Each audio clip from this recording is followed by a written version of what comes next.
নমস্কার বন্ধুরা, আমি সঙ্গীতা। আশা করছি আপনারা সবাই খুব ভালো আছেন। আজকে আমি নিয়ে এসেছি পেঁয়াজ রসুন ছাড়া ছানা দিয়ে আলু ফুলকপির রোস্ট। একদম নিরামিষ, সাদাসিধে অথচ অসাধারণ স্বাদের একটি পদ। তাহলে চলুন আমার হেসেলে দেখি কিভাবে করি।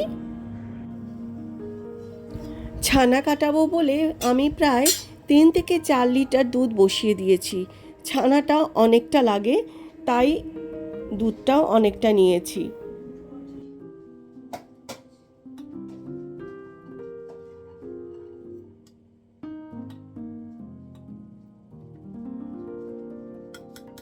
দুধ ফুটে উঠলে পরিমাণ মতো লেবুর রস দিয়ে দিচ্ছি।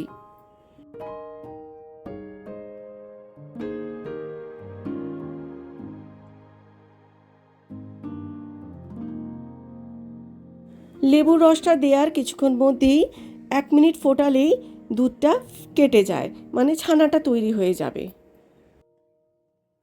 ওই দেখুন, ছানা অলরেডি তৈরি হয়ে গেছে।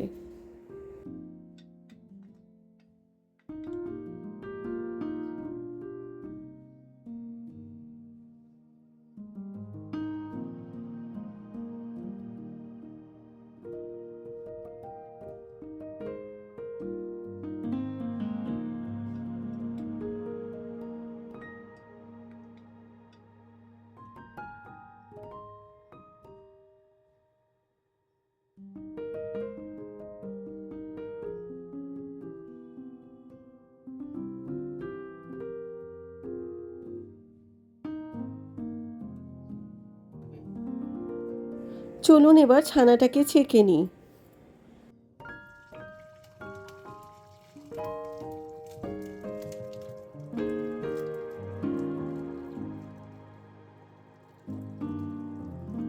ছানা ছেঁকে ওটাকে পুরো জল ঝরতে রেখে দেবেন।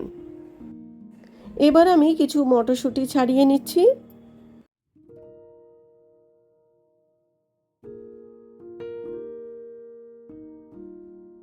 এবার 3-4টে বড় বড় আলু লম্বা লম্বা সাইজে আমি কেটে নিয়ে সেগুলোকে সেদ্ধ করতে বসিয়ে দিলাম।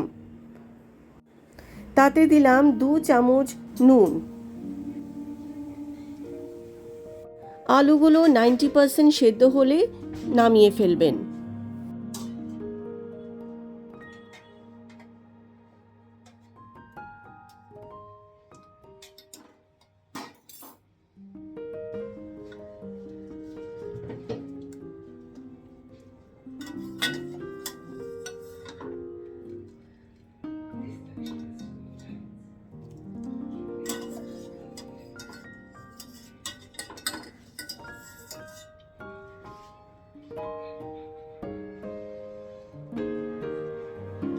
এবার সেম জলে ফুলকপিগুলো বড় বড় আকারে কেটে সেদ্ধ করতে বসিয়ে দেব।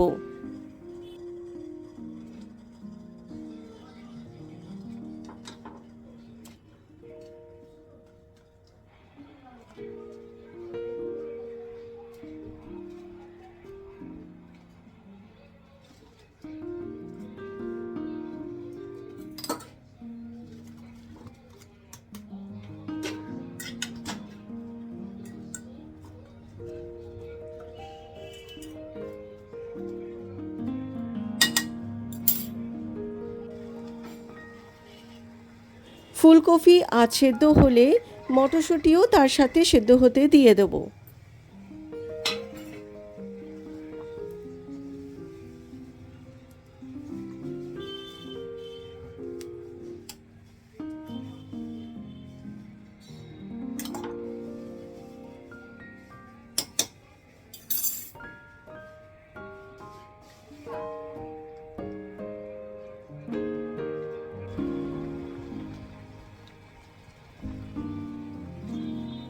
ফুলকপিও যখন 90% মতন সেদ্ধ হয়ে আসবে তখন ফুলকপি এবং মটরশুঁটি আলাদা আলাদাভাবে তুলে রেখে দেবেন।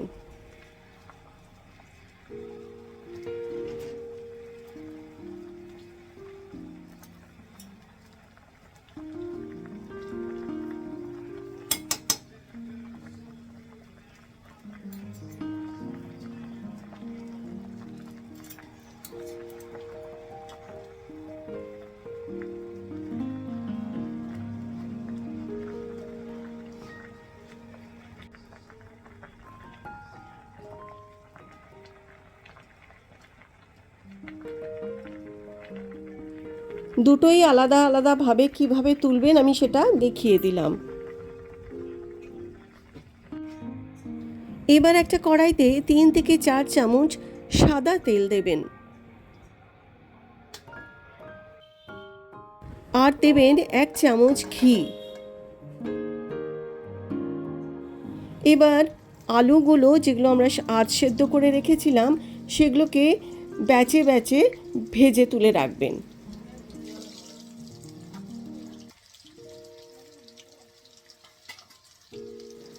আলুগুলো ভাজার সময় খেয়াল রাখবেন খুব বেশি নাড়বেন না, কারণ এগুলো অলরেডি হাফ সেদ্ধ আছে, বেশি নাড়াচড়া করলে ভেঙে যাবে। কিন্তু একটু এটা খেয়াল রাখবেন যেন আলুগুলো একটু লাল লাল ভাজা হয়। ওপর থেকে আর একটু 1 চামচ করে নুন দিয়ে দিলাম।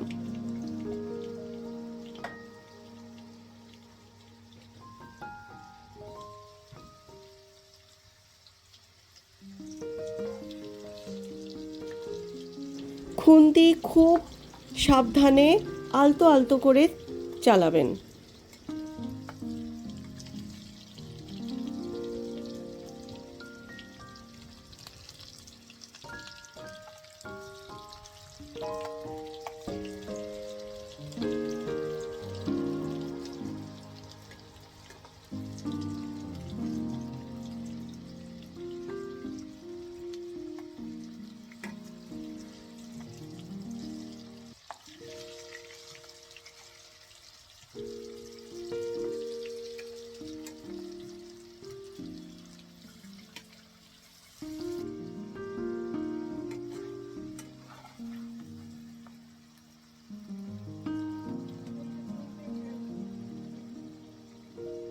ভাজা হয়ে গেলে তুলে রাখবেন এবং পরের ব্যাচটা আবার এইভাবেই ভেজে নেবেন। সব একসাথে ভাজতে যাবেন না, না হলে ভেঙে যাওয়ার ভয় থাকবে।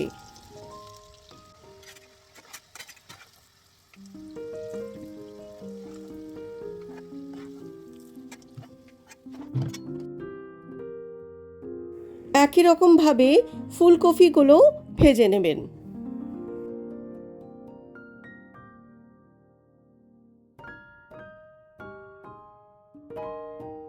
ফুলকপির ফুলের দিকটা আগে তেলে দেবেন, তাহলে ভাজাটা বেশি ভালো হবে।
আলু ফুলকপি ভাজা হয়ে গেলে কড়াইতে আবার 3 থেকে 4 চামচ সাদা তেল আর 1 চামচ ঘি দেবেন।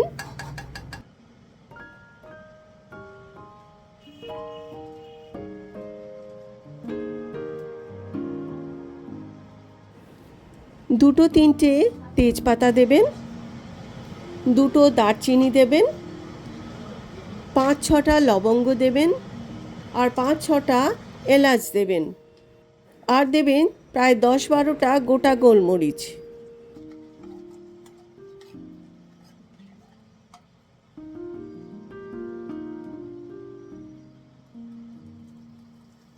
আর দেবেন প্রায় 1 চামচ মতন হিং। এখানে হিংয়ের গন্ধটা একটু বেশি লাগবে। এবার দেবেন প্রায় 2 থেকে আড়াই চামচ আদা বাটা।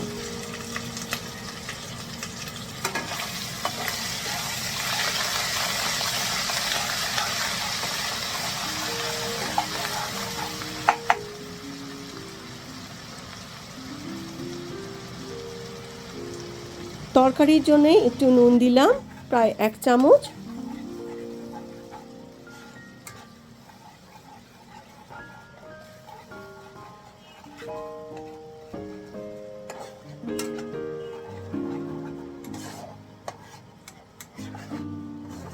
এই তরকারিতে একদম জলের ব্যবহার করা হয় না, তাই শুধু একটু তেল আর ঘিয়ের ব্যবহারটা একটু বেশি করা হয়।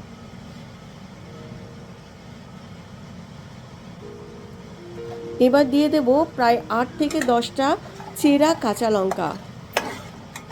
এখানে আর কোনো রকম মশলা ব্যবহার করা হবে না, তাই ঝালের জন্যে শুধু এই কাঁচা লঙ্কাই দেব।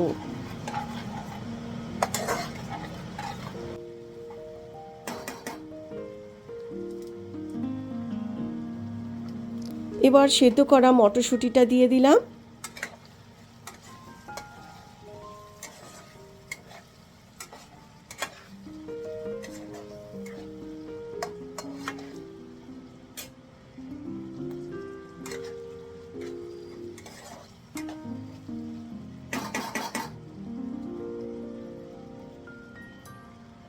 এবার ছানাটাকে হাতে দিয়ে গুঁড়ো করে রেখেছিলাম, সেটাকে আমি দিয়ে দেবো।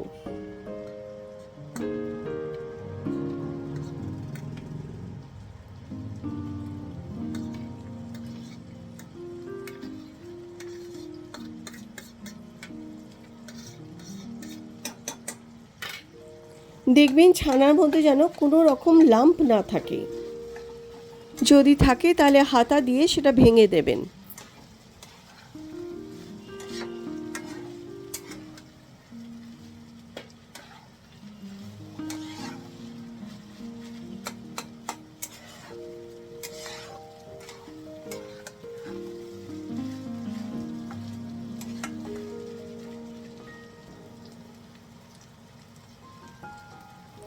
এবার ছানার মধ্যে 1 চামচ নুন আর 2 চামচ চিনি দিয়ে দিলাম।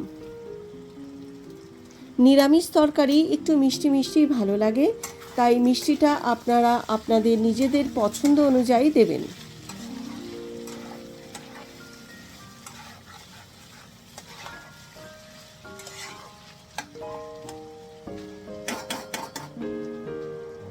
এবার ভাজা আলু ফুলকপিটা কড়াইতে দিয়ে দেবো।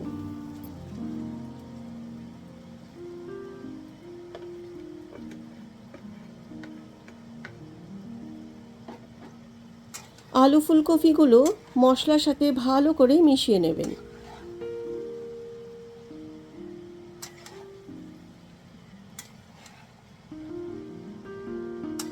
এই রান্নাটা আমি বিয়ে হয়ে আসার পর আমার শ্বশুরবাড়িতে আমার খুশ শাশুড়ির থেকে শেখা।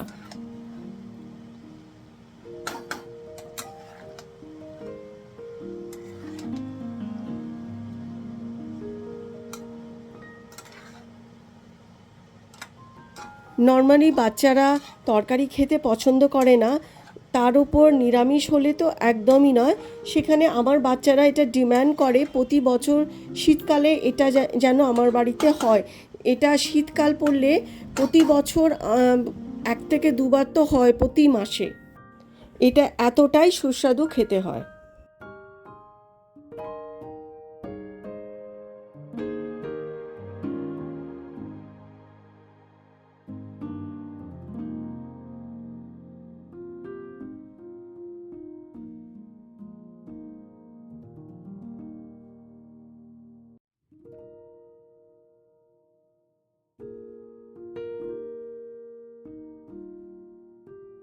1-2 মিনিট ফোটালেই রান্না কিন্তু রেডি।